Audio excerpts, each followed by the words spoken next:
Hello everyone, this is Anirudh Walia. और आज अपन जो बात करने वाले हैं वो दो मेटलर्जी को स्टडी करने वाले हैं, मेटलर्जी ऑफ जिंक और लेड। दोनों को एक साथ कंबाइन करेंगे। सबसे पहले हेडिंग डाल लीजिए, मेटलर्जी ऑफ जिंक। जिंक को मेटलर्जी कर रहे हैं, एक्सट्रैक्शन ऑफ जिंक भी बोल सकते हैं आप इसे, है ना। जिंक की मेन जो ओर है, चीफ ओर, जिससे अपन जिंक को एक्सट्रैक्ट करेंगे वो क्या है, zinc sulphide, which is zinc blende. Zinc blende flow chart बनाएंगे, बिल्कुल। सबसे पहले आप क्या करेंगे, कंसंट्रेशन करेंगे। क्रशिंग व्रशिंग तो कर ली, क्या करेंगे, कंसंट्रेशन ऑफ ओर। सल्फाइड की ओर है तो आप क्या यूज करेंगे, froth flotation method. Concentration of ore by froth flotation method. Froth flotation method. Concentration करने के बाद आपको क्या, कंसंट्रेटेड ओर मिलेगी। कंसंट्रेटेड ओर जो मिल रही है, कंसंट्रेटेड ओर जो आपको मिल रही है, आप इसका क्या करवा देंगे, रोस्टिंग करवा देंगे, क्योंकि सल्फर की ओर है। आप यहाँ पर जो कंसंट्रेटेड ओर मिली है आप उसकी रोस्टिंग करवाएंगे। यहाँ पर टेम्परेचर का इंपॉर्टेंट रोल है। रोस्टिंग करवाने के लिए temperature around around 800 850 degree Celsius से ज़्यादा लिया जाता है। टेम्परेचर जो अपन लेते हैं वो 850 डिग्री सेल्सियस से ज़्यादा लेते हैं। Temperature should be 850 degree Celsius. क्यों, अभी पता लग जाएगा। रोस्टिंग करवा दी। अब आपको रोस्टिंग करवाने के बाद क्या मिल जाएगा, जिंक सल्फाइड से आपको ऑक्सीजन के साथ रिएक्शन करवाने पर जिंक ऑक्साइड मिल गया। जिंक ऑक्साइड जो मिल गया है, अब आप करवा दीजिए smelting. Smelting in presence of excess coke powder. Again coke क्यों ले रहे हैं, रीजन अभी पता चलेगा। एक्सेस कोक पाउडर, यहाँ पर जो टेम्परेचर चाहिए होता है ना, करीबन 1400 डिग्री सेल्सियस, 1400 डिग्री सेल्सियस के अराउंड यहाँ पर अपने को टेम्परेचर चाहिए।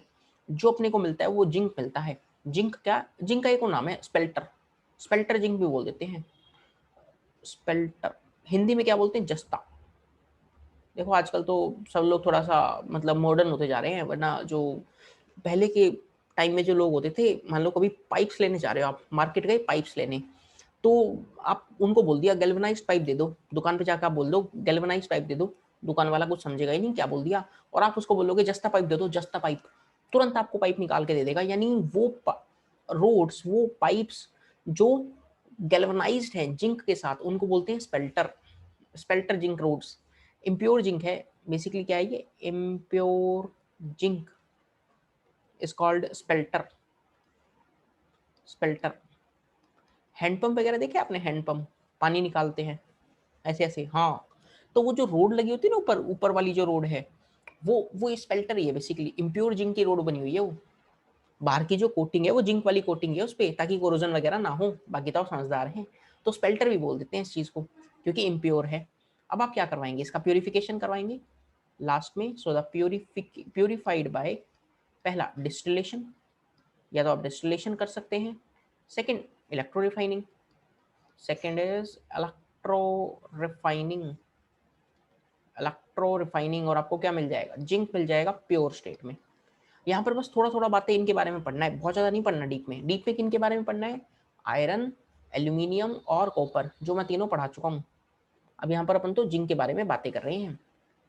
नोट डाल के कुछ कुछ बातें लिखेंगे हम, जिसमें सबसे पहली बात क्या है, नोट करके, why excess coke powder, excess coke powder is used during smelting। during smelting excess coke powder ही क्यों लिया, सोचो।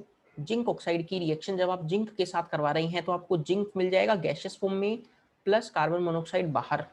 ये भी हो सकता है जिंक मोनोऑक्साइड या जिंक ऑक्साइड कार्बन के साथ रिएक्शन कर कर जिंक गैस की फॉर्म में दे दे, प्लस CO2 गैस बाहर निकल जाए। अब सोचो, CO भी निकल सकता है, CO2 भी निकल सकता है। हमें रिएक्शन की यील्ड को बढ़ाना है, हमें रिएक्शन को फॉरवर्ड लेके जाना है। हालांकि रिएक्शन क्या है, रिवर्सिबल रहती है रिएक्शन, रिवर्सिबल। तो हम रिएक्शन को फॉरवर्ड लेके जाना चाहते हैं। हम रिएक्शन को फॉरवर्ड लेके जाना चाहते हैं तो ली शैटलियर प्रिंसिपल क्या बोलता है, प्रोडक्ट वाली साइड कम कर दो। प्रोडक्ट वाली साइड में यदि मैं एक्सेस में कार्बन रिएक्शन करवा दूं, CO2 की रिएक्शन एक्सेस में कार्बन के साथ करवा दूं, विच इज कोक, तो क्या होगा, कार्बन मोनोऑक्साइड मिल जाएगा, 2 moles of carbon monoxide gas मिल जाएगी। ऐसा करने से क्या रिएक्शन फॉरवर्ड की तरफ चली जाएगी, equilibrium shifts to forward reaction.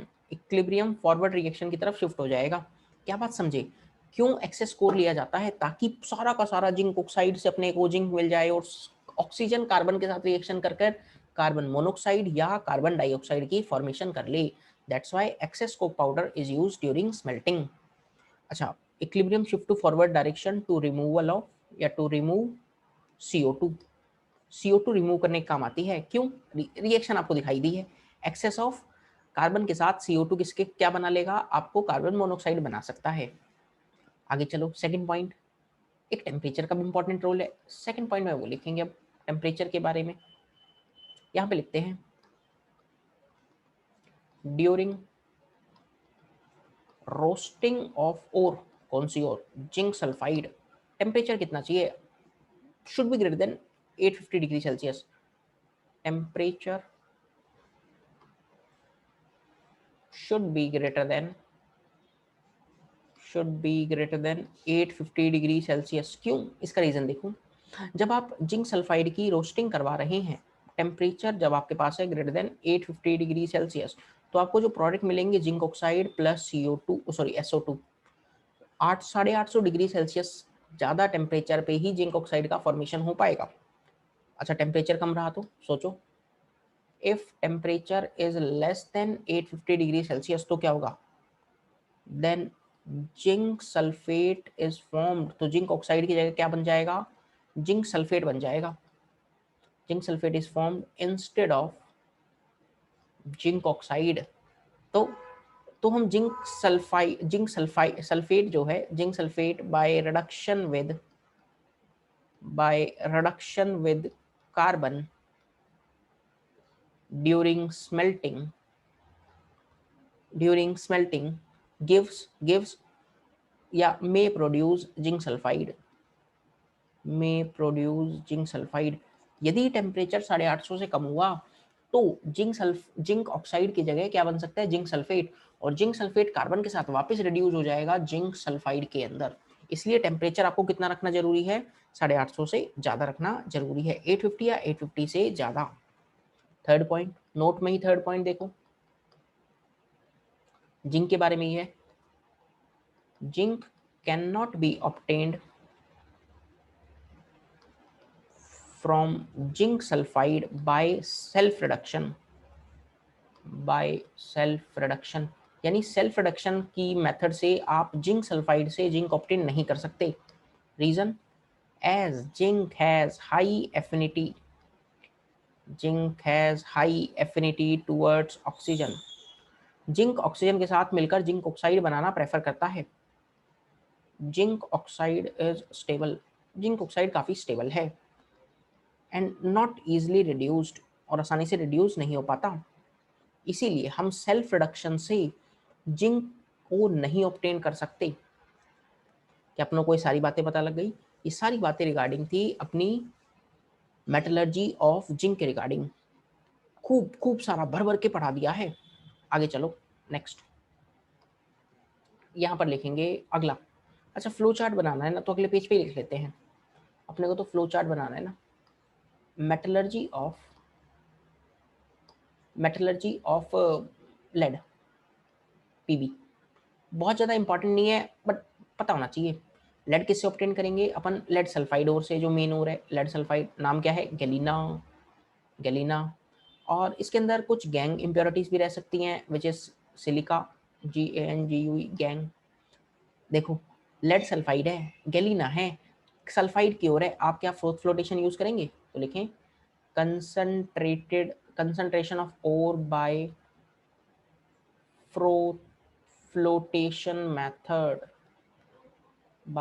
Froth flotation method से आपको क्या मिलेगा? क्या आपको कंसंट्रेशन करने के बाद कंसंट्रेटेड और मिल गई, विच इज PBS। अब इसके दो अप्रोच हैं, कौन कौन सी? दोनों देखो। मान लो आप एक बार कार्बन रिडक्शन कर देते हैं, क्या कर देते हैं? कार्बन रिडक्शन के साथ कैल्शियम ऑक्साइड डाल दिया, विच एक्ट्स एज फ्लक्स, तो आपको लेड मिल सकता है। या मैं इसको ऐसे ऐसे दिखा देता हूँ, थोड़ा फ्लो चार्ट अच्छा रहेगा, देखना।